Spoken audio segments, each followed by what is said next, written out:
The first 8K game is here and it runs at 60 frames per second. We got a new Twisted Metal. Konami might be planning the biggest comeback of all time, and let's check out these October PS Plus games because spoiler alert, they're really good. That's right guys, it's time for the PlayStation news, and before we jump into it all, make sure you're subscribed and have your notifications set to all, because last time I checked, like 400% of you about aren't subscribed just yet. There have been a ton of news stories lately about a new Twisted Metal TV show and video game coming, and it looks like Sony is really ramping up production on both, because on the TV side, we have Anthony Mackie joining as the main character John Doe. He's executive producing. They have basically the whole show cast out. They've already given us a plot synopsis where it's going to be like a road trip style TV show set in an apocalyptic world where John Doe is given the opportunity of a lifetime. It honestly sounds like the original Twisted Metal game. And then on the game side, we've known that they've been working on something new in the franchise for a while as part of this whole One Sony initiative that they've been working on, where every time they have a new TV show or a movie or something like that, they're going to do their best to have a game to go along with it. Now, one I don't see people talking about all that much is how we have an Uncharted movie coming very soon with Tom Holland and Mark Wahlberg as Nathan Drake and Sully respectively. I don't know how that's going to be, but tying into that, we've heard rumors of an Uncharted reboot that's going to be a new entry, like Uncharted 5 maybe even a mainline number. And I don't know if it's going to be a reboot. I don't know why I said that, but to tie into that, we've heard that there's an Uncharted 5 coming from San Diego studio that may have been moved over to Naughty Dog, and on top of that, we have Uncharted 4 and The Lost Legacy coming to PC and PS5 very soon. So it's like this whole synergistic thing they've got going on at Sony, so knowing that, it makes sense why they're working so hard on Twisted Metal. So the team that's rebooting Twisted Metal is Lucid Games, who you might be familiar with based on the game that they just put out on the PlayStation 5. I think it was one of the very first PS Plus games on the console, Destruction All-Stars, which essentially is like a teen-rated Twisted Metal. You can get out of your car and do combat that way, or you can do car combat. The game sold for like $70 on top of being free on PS Plus. I think it got okay reviews, nothing incredible, but I think it was enough for them to get the Twisted Metal franchise, which, you know, it was enough for them to get the Twisted Metal franchise because they have it. And I think that worked out for them because they made a competent car combat game. They didn't make like the best game in the world, but I guarantee you they didn't have that sweet Sony first party budget and all of the support that you get when you're making a first party Sony title. And I guarantee you, because Twisted Metal is one of Sony's oldest and biggest franchises, even though it hasn't been around for a while, it was very big for a long time, they're going to want to get this right, so they'll probably give all the support they possibly can to Lucid. Now honestly, I didn't play Destruction All-Stars, I had other stuff going on at the time, but I looked into Lucid Games and they are basically made up of people who worked at Bizarre Creations and on other Need for Speed games. Bizarre Creations is what stood out to me because I don't know if you guys remember this, they made a game called Blur, which had these really cool TV commercials that were basically calling it Mario Kart for grown-ups, and that's essentially what it was. You were using real cars with power-ups and they had realistic levels. I actually really liked Blur, and I'm sad that Bizarre Creations got shut down, so I'm glad that their legacy is living on with Twisted Metal. And having played Blur, that's what gets me confident that they'll be able to figure out Twisted Metal here over at Lucid Games. I hope a lot of the talent that went over to Lucid Games was from Bizarre, because they made some awesome stuff. So right after the launch of Metal Gear Solid 5, Konami decided to throw its hands up in the air, publicly dump Hideo Kojima, and just say, all right, we're making gambling machines from here on out. And they wrote out the rest of the generation with pretty much the last big game they released being Metal Gear Survive, which was like a shoddily done open world survival game set in the world of Metal Gear Solid 5, and they actually tied it into the lore of Metal Gear by having a rift open up during the events of Metal Gear Solid 5, and a bunch of people and a base were sucked through. It was totally bizarre. I got it for like $5, so I tried it out, and yeah, it wasn't very good. Now, we've heard rumors of Konami coming back for a while now, and they've actually been releasing games for the past couple years, but mostly like remasters and collections of them, and also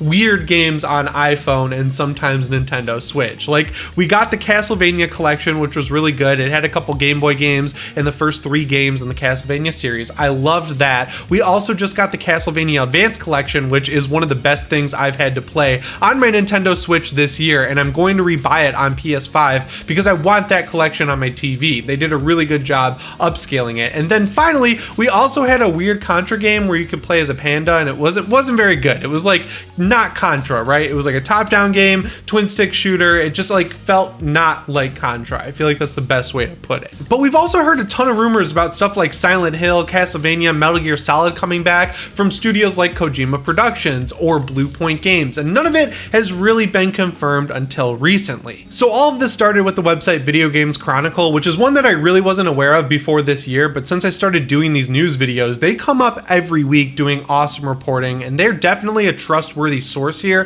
which is the only reason I think this is worth talking about. And basically what they said is that Konami is working on bringing back Castlevania, Metal Gear Solid, and multiple new Silent Hill games. So on the Castlevania side, there's not really a lot of reporting on what that comeback is going to be. I hope it's something like Metroid Dread or a new 2D style action Castlevania like, you know, Bloodstained Ritual of the Night, but more pixelated. I liked Bloodstained a lot, I just didn't like the 2.5D graphics, and that game ran really rough. So if they can bring back Castlevania in the classic style we used to get on the Game Boy Advance and on the Nintendo DS, that would be awesome. That's exactly what I want from Konami. They could even charge like 30 or 40 bucks for those games, and I feel like people would buy them because Metroidvania specifically are so big again. And then when it comes to Metal Gear Solid, we have a little bit more info because it seems like the game that they're going to start with is a remake of Metal Gear Solid 3 Snake Eater, which, as far as I'm aware, is the first game in the Metal Gear Solid timeline because you play as Big Boss way back in the 70s during the Cold War, and it's honestly, out of all the Metal Gear Solid games, my second favorite.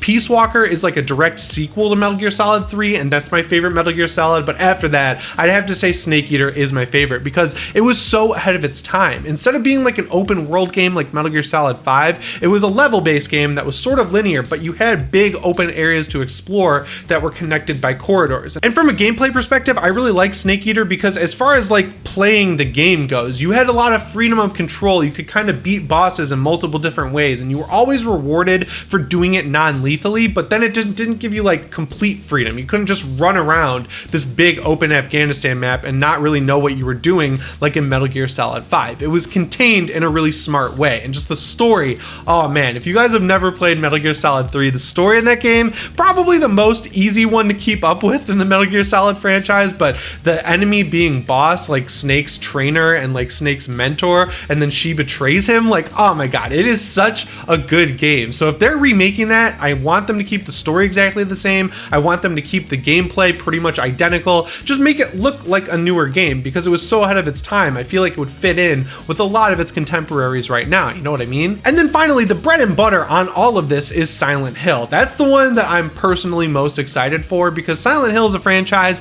I didn't really grow up with, but I was absolutely obsessed with the movie. I still watch it every Halloween. I love all of the stuff in it. So I actually went back and played Silent Hill 2 when we were all inside last year, and I had a ton of fun with it. It's a little rough around the edges, but just like the story and the setup of exploring this like ghost town that can turn into a rust bucket disgusting dungeon of a town in just a matter of seconds, and it had a ton of cool monsters all pulled from the main character's memories. Like, it was a very cool game. I really enjoyed it. So to know that they're going back to that well to kind of revitalize it while Resident Evil is at the height of its popularity, and we've got Dead Space coming back, I feel like we're like right on the edge of a survival horror renaissance, and that just makes me so happy because those are my favorite types of games. One of the games in the Silent Hill universe we already know about because I'm pretty sure it was officially announced, but it's by Bloober Team, the guys behind the Blair Witch game and Layers of Fear, and recently The Medium, which The Medium is basically when you play it, you're like, oh, this is their tryout for Silent Hill. So I would expect whatever they're working on to be more psychological, more cerebral, to not have combat specifically because that's not something they really ever put into their games, except for Blair Witch, which weirdly had some flashlight combat, but I don't think they're gonna do that with Silent Hill. I think that one's gonna be combat free. And then the next one is where the reporting diverges a little bit. So Videogamechronicle, when they teased all this, they said a popular Japanese development studio is working on another new Silent Hill game, and then we got another report from Gamasutra who said that that studio is Kojima Productions. And that's where it gets a little weird because then Videogamechronicle said that the studio they were talking about was not Kojima Productions, but man, I really hope the rumor turns out to be true because if it is to be believed, Sony is footing the bill for whatever Silent Hill game Kojima Productions is making, which means it could be a revival of Silent Hills, which would be so cool. I know that game probably could never live up to the expectations that would be set for it because of like PT and the whole build up before it being canceled and then like everything that happened with it, but I still want to see it. I want to see Hideo Kojima's vision for Silent Hill, and I really want Norman Reedus in that main role. That was such a good tease, and as a horror fan, someone who doesn't get a ton of amazing games every single year, we usually get like one or two every couple years, that would be so vindicating to have that franchise come back with Hideo Kojima behind it. But yeah, when there's this much smoke, there's usually fire, so whatever these rumors turn out to be, one of them is probably true, and I hope it's the Silent Hill rumor because that's what I want to come back the most. But yeah, speaking of horror games, October's finally here, and it looks like Sony noticed because the PS Now games for this month are not only amazing, they're great games to play right now during the Halloween season. So the big headlining game that's sort of coming out of nowhere and joining PS Now this month is The Last of Us Part 2, which is crazy because that's one of PlayStation's biggest games and IPs, period. Sony is doing everything they can to get people interested in The Last of Us again, probably leading up to this remake that they're working on of the first game, and of course the HBO show that's coming out probably soon since we already got our first screenshot of the actual show. To me, games like The Last of Us Part 2 are the perfect games to show up on PS Now because they're single player games. As of now, there is no multiplayer in The Last of Us Part 2, so if you're a PS Now subscriber and you can download the single player game that you're gonna have for a weekend instead of dropping a full $60 on it, because that game doesn't go on sale all that often, I think that's kind of like the perfect use case for a subscription service like PS Now. And it's been out long enough, basically over a year at this point, where Sony probably isn't making all that much money anymore off people buying the game on the PlayStation Store, or they're probably getting it used at GameStop when they pick it up, which means Sony isn't getting any money off of that. So if they can drive some subscriptions to PS Now by putting it up on there, that's just an extremely smart move. And it's kind of funny, we were just talking about Bloober Team and how they make walking simulator type horror games without combat, because the game that started it all, Amnesia, is now joining PS Now. So if you want a very spooky collection of games because you get Rebirth and Machine for Pigs, that's one I can highly recommend. These games are very scary. They do some cool stuff with platforming, some stuff where monsters are chasing you around. They play with the idea of sanity and make it an actual gameplay concept. It's a very ahead of its time type of horror game that I feel like everyone's experienced at some point thanks to PewDiePie or other YouTubers who did Let's Plays on it. But if you've never played it yourself and you have PS Now or you're thinking of subscribing, I feel like you can't go wrong at least downloading this and checking it out, because everyone needs a spooky game to play around Halloween, right? Like, that's me. I love playing spooky games now. I'm in the middle of Dying Light. I'm booting up Dead by Daylight. I've got Castlevania going. I'm probably going to replay Resident Evil 3 and 8. There's so many great horror games you can play right now, and Amnesia is definitely one of those games that I feel like is worth checking out. There are some other games coming to the service like Desperados 3 and Victor Vran Overkill Edition, both of which I've heard are pretty good. But man, it's crazy to see that Sony's philosophy of making a few really good games available on their services or on their console exclusively is also extending to PS Now, because when you look at Game Pass, there's some really good stuff on there for sure. But then if you look at the PlayStation side, you've got the PS Plus collection, which has basically every great game from the PS4 generation just for free if you have a PS5. And now PlayStation Now is adding games like The Last of Us Part 2. I like when Sony does stuff like this because they don't even have to acknowledge it. They just say, yep, this is our October list. We've got The Last of Us Part 2. We've got the Amnesia collection. That is the Sony that I love to see. So back when the PS5 was announced, Sony surprised a lot of people when they announced that the console was going to have 8K resolution output, because the standard right now is not even at 4K. Like, you can go buy a 4K TV, you can get one pretty cheap, but most content you stream right now, you have to pay a premium to get a 4K Blu-ray or pay like even more on Netflix every month to get 4K streaming. And it seems like Sony agrees that 8K is far off in the future, because even though there's an 8K badge on every PS5 box that's sold, the console still hasn't gotten its firmware update to allow it to output to 8K resolution. I think that's because Sony's looking and seeing and saying, hey, there's like 15 or 20 8K TVs out there to begin with, so I think we can pump the brakes a little bit on that firmware update and prioritize stuff like the SSD update. But it looks like they're gonna have to put this update back in the oven, because there is a game that's out on the PS5 right now that can fully support an 8K 60 frames per second locked resolution. And this is no BS. The game fully runs at an 8K resolution locked at 60 frames per second, which is absolutely insane. And it's not even like a 2D platformer or anything you're thinking of like that. This is a full 3D kind of open world game where you can run around an island, and it's called The Tourist. Now this one's made by Shin-En Multimedia, and I'm sorry if I said that wrong. It's spelled SHIN''EN, so like Shin-En kind of seems like the way to say it. Anyway, it's a game that came out on the Nintendo Switch, and the marketing when it came out then was that it was running at a 720p locked 60 frames per second in handheld mode, which I don't know if you played the Switch in a while, that is a high bar to clear for that console at this point. And the game actually looks incredible. It's a full 3D game. It's just crazy. But over on the PS5, they took it quite a few steps further, because the game internally is running at 7680 by 4320, which which is of course 8K, and then it downsamples itself to 4K for the output because again, the PS5 can't support an 8K resolution just yet. So basically the reason that the game is running at an internal 8K resolution comes down to anti-aliasing. So when you're looking at a game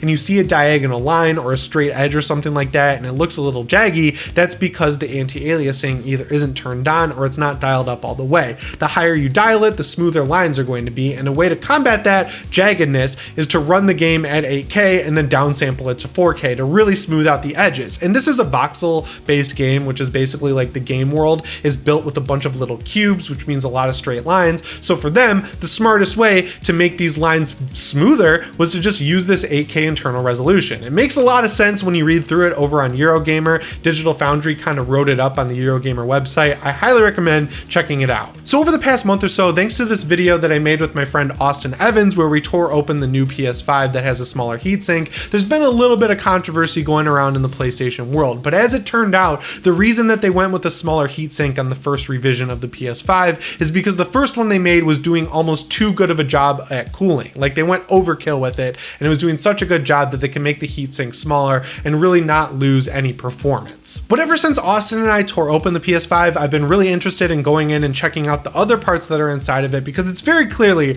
a very well engineered machine. And Let's Go Digital had the same idea, and they uncovered something very cool. They actually found the patent blueprints from the PS5 that were submitted before the console came out, and it's like a ton of pages that go through every single part that is inside this thing, from the chassis all the way down to the processor and just crazy little things like screws and fans and stuff like that. It goes very in depth, and I think it's definitely worth checking out if you have any interest in hardware or how these consoles work. Like, yeah, it's a no-brainer. You should just thumb through these to see how much work actually goes into making these game consoles. And just looking through here, there's a lot of cool images, like the console exploded from top to bottom. If you laid it horizontally, you can see how every part kind of hamburgers together into the final console shape. I would love to have that as a poster. I can't believe people were able to just find this on the internet just to see like how this stuff all comes together. I feel like this is probably going to help iFixit and other sites that teach people how to fix their own consoles through Right to Repair and stuff like that. And I could see this being useful for something like if you needed to put more liquid metal on your CPU, or you needed to replace some parts that are hard to get to. You can look at these insanely detailed diagrams and see literally how each and every piece of the console fits together. Anyway guys, that's all I have for you in today's episode of Jimmy's PlayStation Roundup. If you like these stories and you want to hear more, let me know down in the comments below, and remember to subscribe and set your notifications to all if you haven't already. As always guys, my name is Jimmy Champagne, and I'll see you in the next one. Thanks for watching.